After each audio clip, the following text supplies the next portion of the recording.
ধন্যবাদ। শত শত ছাত্র জনতা, শত শত ছাত্র জনতা এবং শত শত ছাত্র দলের নেতা কর্মীদের রক্তের বিনিময়ে আমরা নতুন বাংলাদেশ পেয়েছি, ফ্যাসিস্ট মুক্ত বাংলাদেশ পেয়েছি।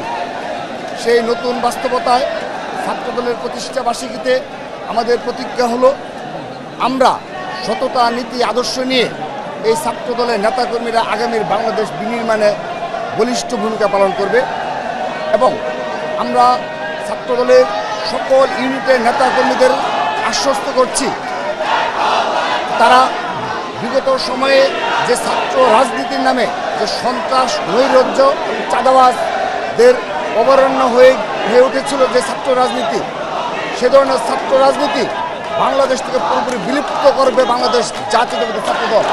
তারই ধারাবাহিকতায় আজকে লক্ষ্য করে দেখুন, এই প্রতিষ্ঠাবার্ষিকী উপলক্ষে সারা দেশে কোনো ইউনিটের বিরুদ্ধে, একটি নেতা কর্মীর বিরুদ্ধে চাঁদাবাজির কোনো অভিযোগ আসেনি।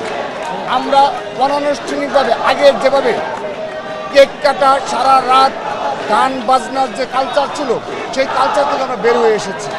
আমরা শুধুমাত্র আজকে এই ছাত্রদলের প্রতিষ্ঠাবার্ষিকীতে আমরা নতুন প্রজন্মকে, যেন তারা যেহেতু বিশেষ করে রাজধানী ঢাকার বাইরে মাদকের অভয়ারণ্য হয়ে গিয়েছে এবং তরুণ প্রজন্ম কিছুটা খেলাধুলা বিমুখ হয়ে পড়েছে, আমরা সেজন্য এই প্রতিষ্ঠাবার্ষিকী 2025 সালের যে প্রতিষ্ঠাবার্ষিকী, আমরা সেখানে খেলাধুলা ও সাংস্কৃতিক কর্মকাণ্ডের প্রাধান্য দিয়ে 3 দিনব্যাপী কর্মসূচি ঘোষণা করছি। সারা দেশব্যাপী ক্রীড়া প্রতিযোগিতা এবং সাংস্কৃতিক কর্মকাণ্ড, মেধা মননের বিকাশকে আমরা প্রায়োরিটি দিয়ে কর্মসূচি ঘোষণা করেছি।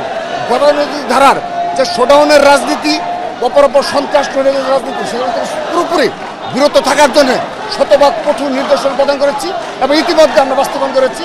25 সালে নতুন ধারার ছাত্র রাজনীতি আমরা উপহার দেব, সেই পরিকল্পনা করছি।